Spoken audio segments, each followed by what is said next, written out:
Swayam Prabha. Digital India. Educated India.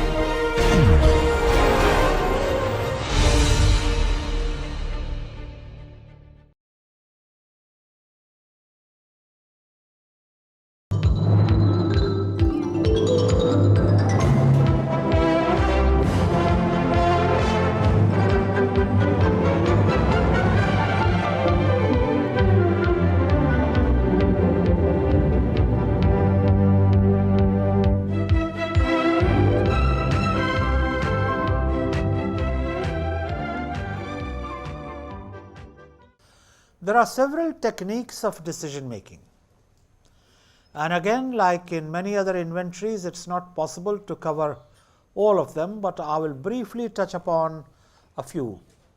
Let us begin with SWOT analysis. This is an acronym, as many of you will recognize, of strength, weakness, opportunities and threats analysis. To come to a decision, you find out what are the strengths, what are the weaknesses,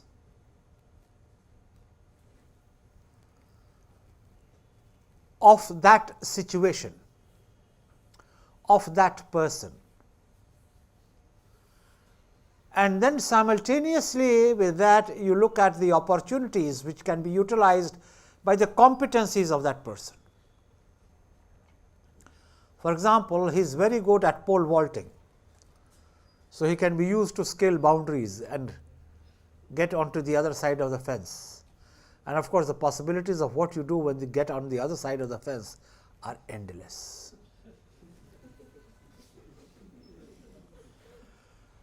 The threats, of course, are that you can be caught and be roundly beaten up. But if the prize at the end of the jumping over the fence is attractive enough, then it is risk taking for profit maximization. Now, if you think I am fooling around, I am not. What applications you saw is a matter entirely of your frame of mind. What I have is decision making, and no matter what you do, you will find that you will have to grapple and deal with the unknown, and that is always a threat. Handling the unknown. The question arises, how do you convert threats into opportunities? And if you are good at that, you will be ahead of others. The art of life lies in what threat to choose to face. You can't get away by saying, I will not face threats. You will be always faced by threats. But the wisdom of decision making lies in choosing your threats appropriately. Then there is the analytic hierarchy process. There is not much to teach there. This has been converted into a software. You must know how to use that software. It is a procedure for multi-level goal hierarchy, and then you select which goal hierarchy requires which kind of analysis. Then there is the buyer decision processes, transactions before, during and after a purchase. In a lot of electronic goods, the real transaction begins after you buy the goods. Then begins the series of breakdowns, and therefore, it does not really matter whether you are buying brand X, brand Y, brand Z, whether you are asking for Khamoshi or you are asking for Kent or whatever it is that you are asking for. How do you maintain that equipment is the real threat.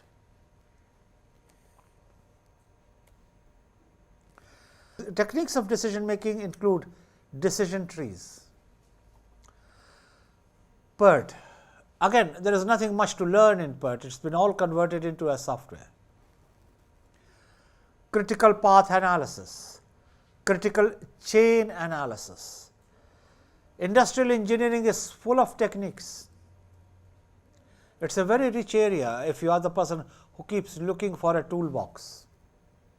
You become an industrial engineer, you will always have lots of tools, whether they will work or not. Then if they do not work, then you start looking for a problem where you can apply your tools. People usually identify a problem and look for a solution which will solve the problem. But if you have a solution and you know only how to apply that solution, then you choose a problem where that solution will work. So, it is a question of search for options of the problem. Now, if you do not get the light-hearted manner in which I am saying, what you need to know that a technique-bound problem solver will forever be in trouble, then that is entirely your problem. Then there is the force field analysis, analyzing forces that either drive or hinder movement towards a goal.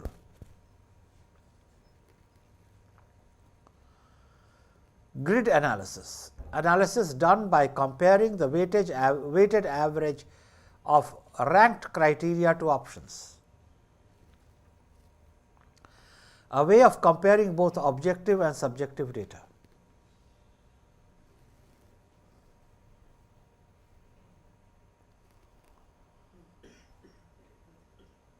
I am not going to spend time discussing each one of these techniques, because this is not what organization management is about.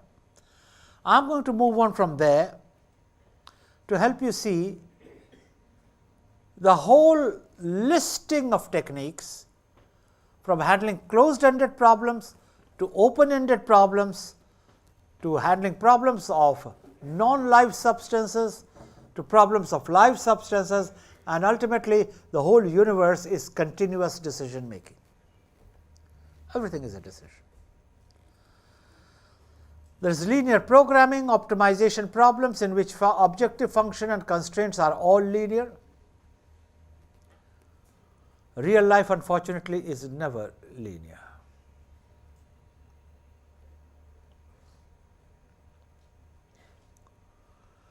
The other day I was asked a question whether history repeats itself.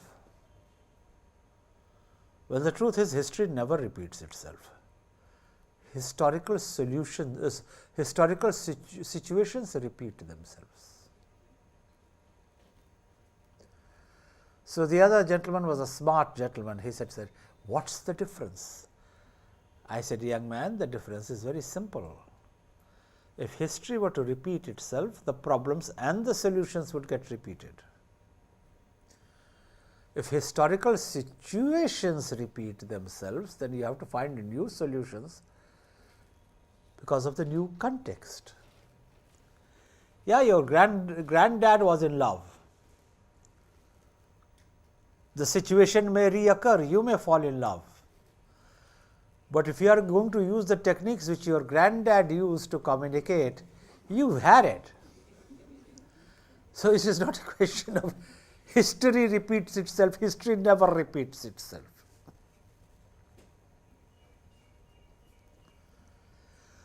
The long and short of it is, life experiences are remarkably similar, the solutions aren't. Each prescription is a personalized solution. Each managerial decision making is a contextual decision making. The same problem in one organization, a solution will work, and you have that problem in another organization, and that solution may not work. Then there is, of course, min-max criteria, minimum and maximum criteria. There is a question of models. Now, this word is so abused, I do not know how many types of models there are. No, and I am not talking of fashion models. You have econometric models, you have sociometric models, you have software models, and now I hear people claiming, I did the modeling. I do not know what modeling means. It means all sorts of things to all sorts of people, but that does not prevent me from telling you theoretical constructs of economic processes of variables and their relationships is one type of a model. Then there are all types of methods and analysis and models again. There is a Markovian model in human resources planning. There is the Monte Carlo method, class of computational algorithms for simulating systems. There is a morphological synthesis. It is a tool of creative problem solving. There is nothing common between the Monte Carlo method and the morphological analysis. Monte Carlo method is used in computational situations. Morphological analysis is used in undefined situations where you have a possibility of creating new combinations. So, morphological analysis is used in open-ended situations. So, clearly techniques are available both for closed-ended problem solving and open-ended problem solving. There is the question of constrained optimization, paired comparison analysis, paired choice analysis, Pareto analysis, selection of a limited number of tasks that produce significant overall effect. Remember my discussion on quality movement, and we were talking there of Pareto. What are the other techniques of decision making? Satisficing. In decision making, satisficing explains the tendency to select the first option that meets a given need, or select the option that seems to address most needs rather than optimal solution. Now, this is a very interesting concept. It is not a question of getting the best solution. It is a question of getting a solution which solves the widest number of problems. Like you go to an amphitheater in a student cultural festival, you can have a problem solving which gets you a chair right next to the dais, the best solution for one problem. But the best solution for 20 different problems is vacate space at the center of the amphitheater and enable 20 people to sit there. So, instead of optimizing on one solution, you optimize in a way in which you cover large number of situations. So, it depends upon what you are looking for. So, it seems to address most needs rather than optimal solutions. Scenario analysis, process of analyzing possible future events. 6 thinking hats, symbolic process of parallel thinking. As distinguished from longitudinal thinking, you have lateral thinking. Strategic planning processes, applying the objectives, SWOTs, strategies, programs, processes. Ubiquitous command and control is a concept for dynamic decision making based on agreement between an individual and the world. The agreement between individuals. And if you think the list is over, the list is not. I merely took you for a medium level walk to give you n number of techniques, to show you can multiply it by 3, the list of techniques will still not be over. So, let us now move on to styles and methods of decision making. There is the positional style and there is the combinational style. The characteristics of a positional style are it's non-deterministic, it's a positional goal and a formation of semi-complete linkages between the initial step and final outcome.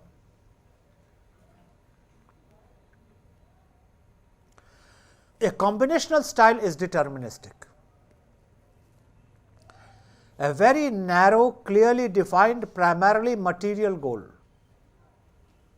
A program that links the initial position with the final outcome. This is programmed. This is not programmed. This can go all over. This will not go all over. This will go in a straitjacket solution. You know, it's like a person who says, I don't have a schedule. I have a list of tasks.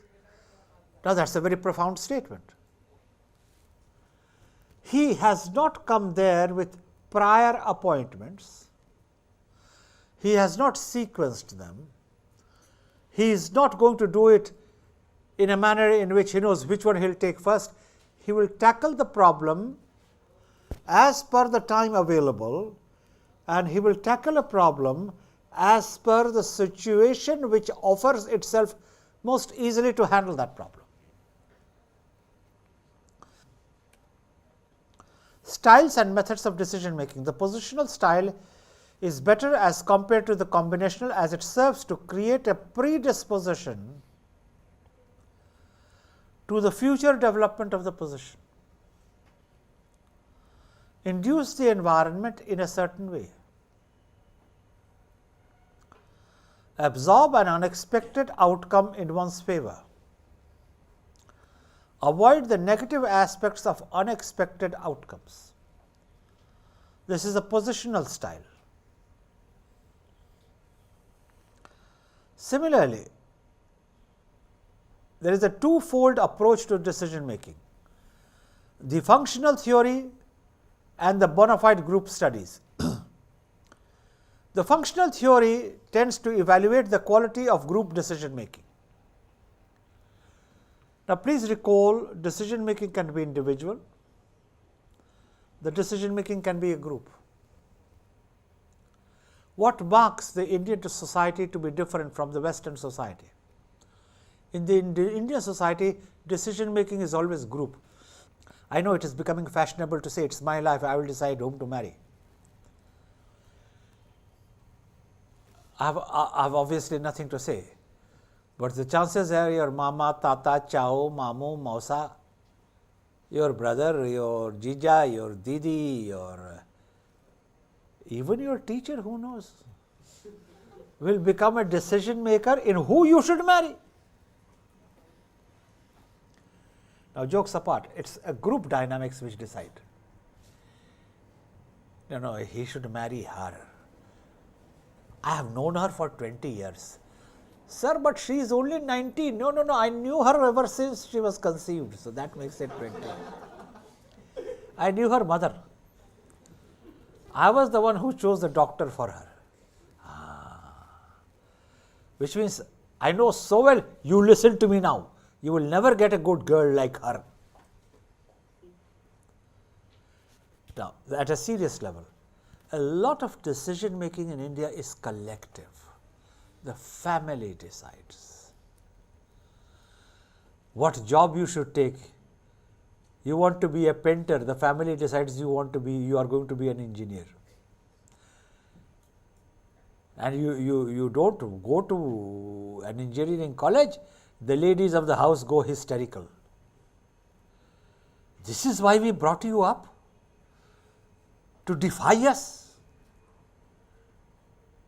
You are not obedient at all. I am not going to eat dinner today.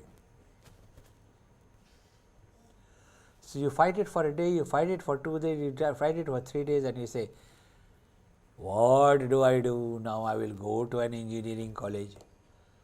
Now, again, I don't want to be frivolous, but the long and short of it is, there are cultural styles of decision making. And the punishment of getting out of step is very severe.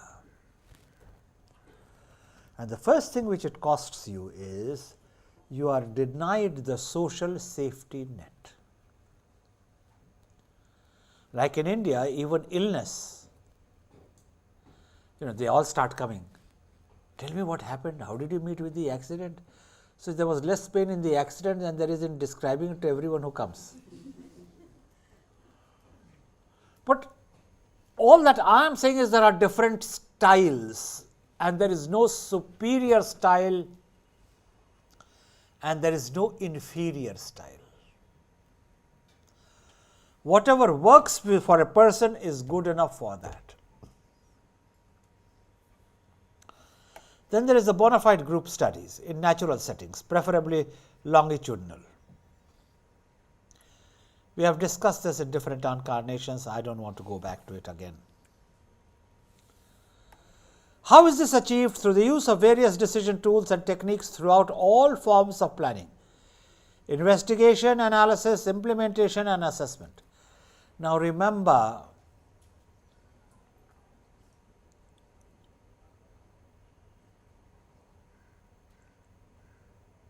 processes can be segmented.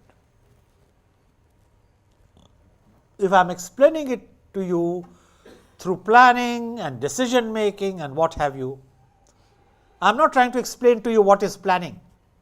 Let us get that clear. This is not a session on planning. I am not even trying to tell you what is decision making. If I have referred to what is decision making, it is only to the limited extent of explaining it to you the processes. This is a session on processes. But processes don't exist in abstraction. Processes must flow through a channel. So then I tried to show to you how processes flow through the planning channel. Then I tried to show to you how processes flow through the decision making channel. And it can be multiplied. And obviously, my choice of application has to be managerial. But all processes include investigation, analysis, implementation, assessment. No matter how you play it, at each stage you have to assess.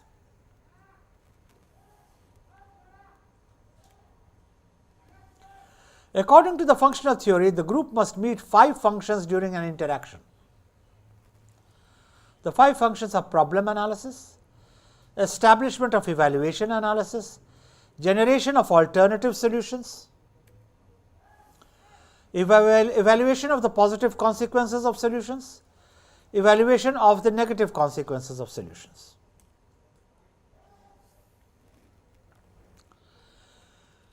Problem analysis totals up to a situation where, given the information available to a group, it needs to arrive at an accurate, that is reasonable, understanding. The nature of the problem, the extent and seriousness of the problem, the likely causes of the problem, and the possible consequences of not dealing effectively with the problem. This is the problem analysis. Now, let us apply that to a managerial situation. Everyone talks of training, nobody believes in it. And training is something which is always given to the other person. And if you look at one corporate entity with another corporate entity, a decision maker, say at a general manager level, may have powers of incurring expenditure with the due processes of 5 lakhs. But a nomination in a training program of even 30,000 will go to the chairman and managing director. Because nobody is really interested in training and development, and nobody really sees its worth. Yet it is a fashionable thing to pay lip service to. And when I say no one, I don't mean every single one. Obviously, there are the 10% exceptions. So, how do you do the problem analysis? There are 2 statements which are made to jam that kind of unthinking position. If you think training is costly, try running your organization without training. Then you will discover what are the costs of not training. That's problem analysis.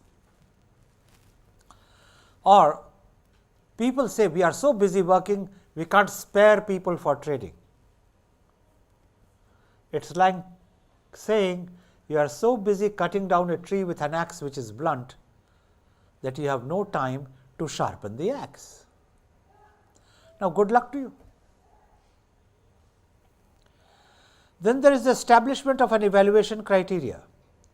A group must recognize the specific standards that the choice must satisfy to be judged, acceptable by evaluators and of that decision.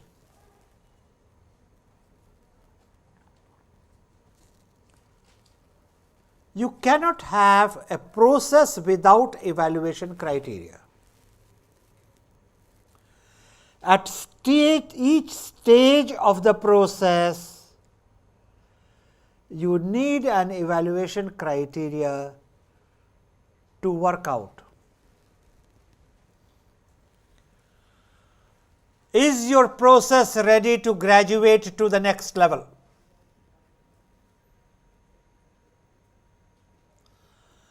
Don't push it on to the next level unless it is fully baked. And take an analogy from cookery. Don't take something out of the cooker and start marinating it unless it is fully cooked. Now, if you don't know what is marination, learn it from somebody who does. In an era where all cookery advertisements are being done only by men, when I ask if you don't know what is marination, obviously I mean if you are the woman who doesn't know marination, because all men know marination anyhow. Ask the next man you meet, you will find out he knows marination, especially if he is married. The establishment of evaluation criteria leads on to the generation of alternative solutions. We have covered that and I am not going to repeat it. But again, it is a part of that process. According to the functional theory, the next sequence is evaluation of positive consequences of a solution. What would happen if you took that decision? And what would happen if you didn't take that decision? So, there is the evaluation of the positive consequences of the solution and evaluation of the negative consequences of the solution. There is the bona fide group perspective. Two characteristics that underline a bona fide groups are permeable and fluid boundaries and interdependence with the context. You can't get into a bona fide group perspective with rigid positions.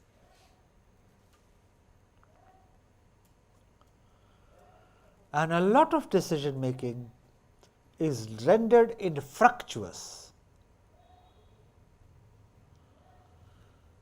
because people approach a discussion with the clear assumption that I have the solution and only I have the solution which will work. Now, that is bad management. And there is of course the interdependence with the context. The idea of groupness itself and the social processes that form and sustain a group rests on a continual negotiation of borders, boundaries and arenas. If you recall what I was telling you on the Johari window, arena was defined as getting yourself to be known and encouraging the other person to be known. So, if the borders, boundaries and arenas are open to negotiation, then the iterative process is a happy one. Incidentally, I have never heard anyone who concedes that I am rigid. But operationally, 3/4 of the people are rigid. Is rooted again in the same theory. If I am the smartest and I know the best, my solutions work the best. And what is the commonest preface of the statement? Now, you listen to me. The trouble is when he talks, nobody else is listening, because before half his sentence is complete, he is cut into and another person is talking. And before that person can complete his sentence, the third person has butted in. You observe group dynamics, people are constantly walking into another person's statement to claim priority. Because it's so much more fun talking than listening. It is so much better to educate than to learn. And it's natural because you are so much smarter than everyone else together. All this behavioral theory permeates processes. So, it is not just structure that determines processes. It is also the behavioral dimension of the people practicing that processes that affect it.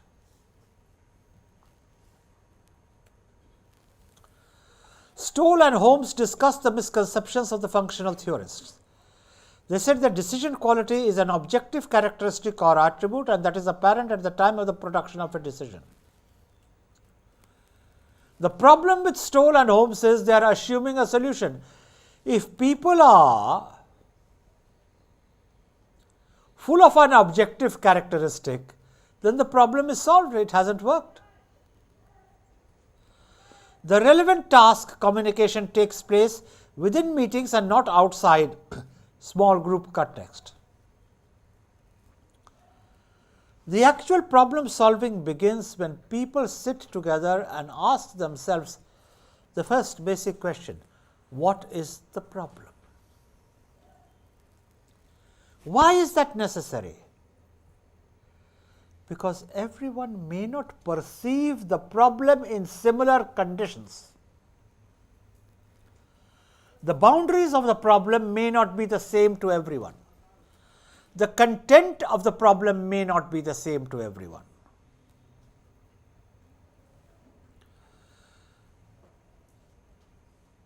If there is a boundary dispute, then both sides see the other as an aggressor. And both sides discover arguments to prove that the other is the aggressor. Then how do you prove things? You apply time cutoffs. If you freeze a story 100 years ago, it's one kind of conclusion. If you freeze a story 200 years ago, it's another kind of conclusion. If you freeze a story 500 years ago, then very different conclusions can come.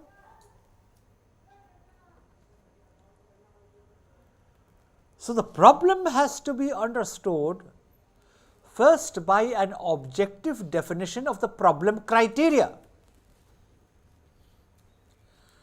And an objective definition of a problem criteria is important because that is where the process begins.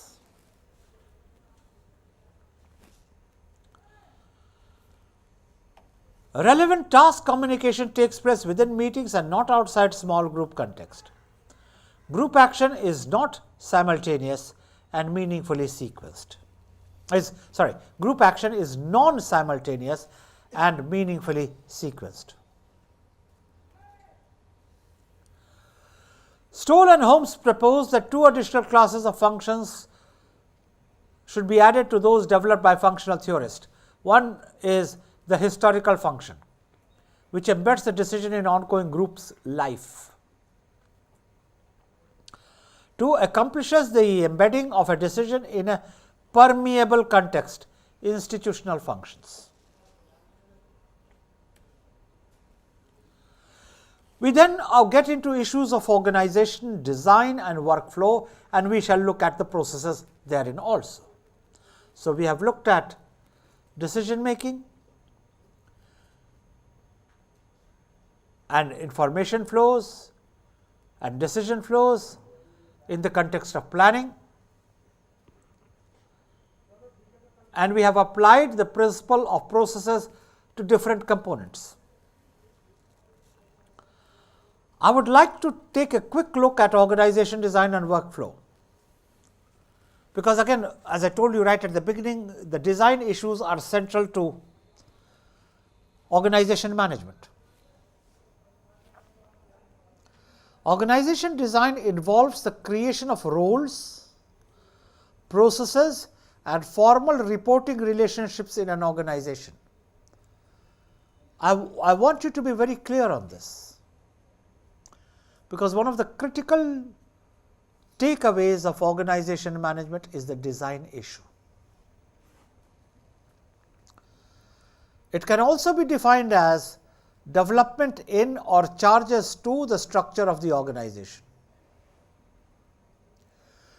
Now, if the structure is changing and there are developments taking place in the structure, that is, new wings are being created, the old ones are being dismantled and the ones which exist are being modified, the processes will change.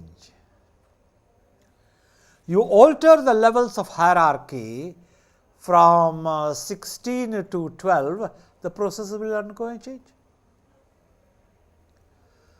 You alter the number of people in a group, the processes will change.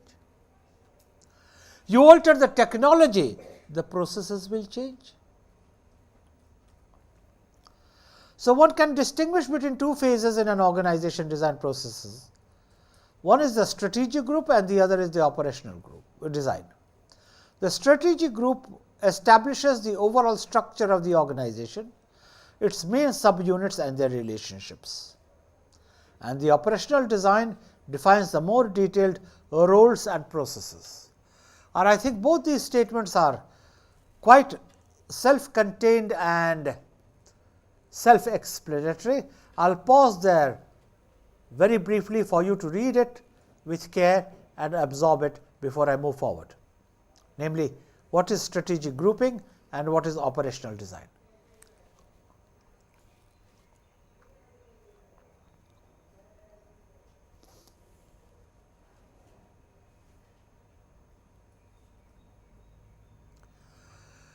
You put it in a diagrammatic form and this is what emerges. The structures have to be aligned. And how do you align the structures? You align the structures by aligning environment, people, size, technology with strategy. These are the components. Organizational design aligns structures with situational contingencies, and this is the heart of the matter. You cannot make the structure a goal.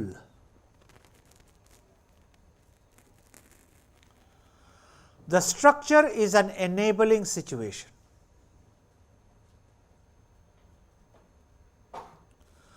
And therefore, be it structure or process, it is a surrogate not just of the objectives, but also of the environment.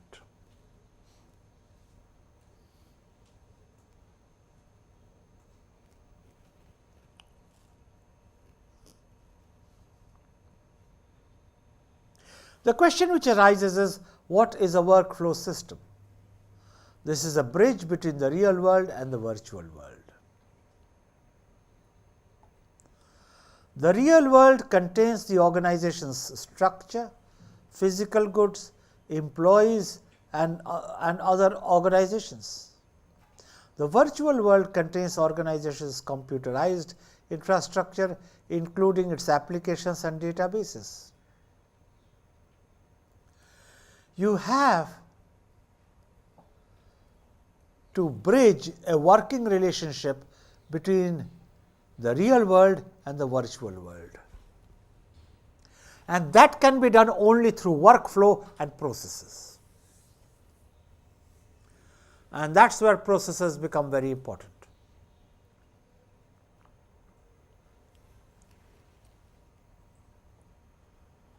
The computerized facilitation or automation of a business process in whole or part will involve workflow. Now, obviously, this is a statement related to an ongoing situation. If you are discussing a situation which is over, this will have to be reformulated.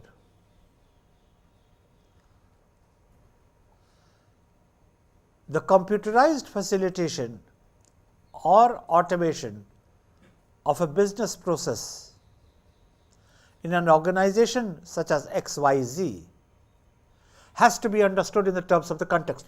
You will not say in a whole or part. Workflow management, a system that completely defines, manages and executes workflows through the execution of software whose order of execution is driven by computer representation of the workflow logic. You can clearly see that there will be a lot of people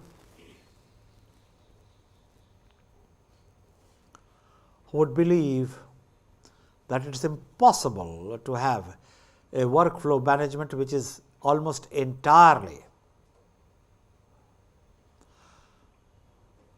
software driven. It will not be a growing entity. Therefore, what is the deduction to be made? It is not that it is undesirable, it is just that it can be used only in a project mode.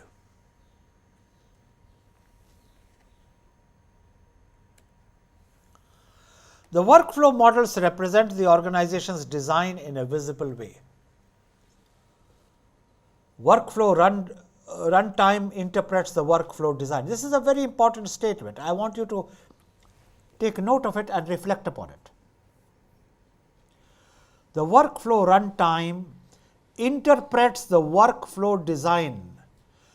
The time it takes to interpret and do a task will affect the workflow design, because processes have to pass through that. That is the meaning.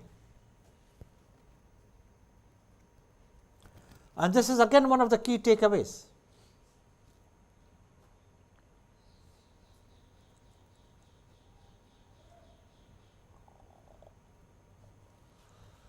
The combination of model visibility and organizational execution tied to the model facilitates both a top-down and a bottom-up evolution of organizations' computerized infrastructure. A problem in many organizations which has not really been solved. And what is the problem? The problem is, what kind of structure and processes do computerizations create? And if you bring in a computerization process in an organization, what does it do to the structures which were already existing? Very important questions, some of which will get answered when I talk of mechanization, automation and computerization, but some of them we do not know the answers to, especially this business of interpreting the workflow design. The combination of model visibility and organizational execution tied to model facilitates both a top-down and a bottom-up evolution of the organization's computerized infrastructure. Maybe, maybe not. What it is saying is, it works from top-down and it works from bottom-up, and together they create the computerized infrastructure. Workflow models tie the data flow, organizational charts and flow charts together. Workflow models are also defined across organizational boundaries to facilitate trading between organizations. This is a statement to make which I have seen always complicated in practice to practice.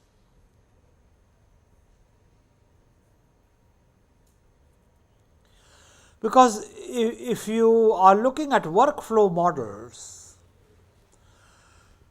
then you have to recognize that the free flow of information will have to integrate with the screening of the information. And therefore, you open a whole host of issues which have to do with the criteria of screening. You know, it is like your computer being automated to a point where it identifies junk, and then you realize your letter from the boss has been marked as junk. And so you went peevishly to the secretary and said, what happened? I am not getting it. You are not getting it because your computer is marking it as junk. So, the long and short of it is, the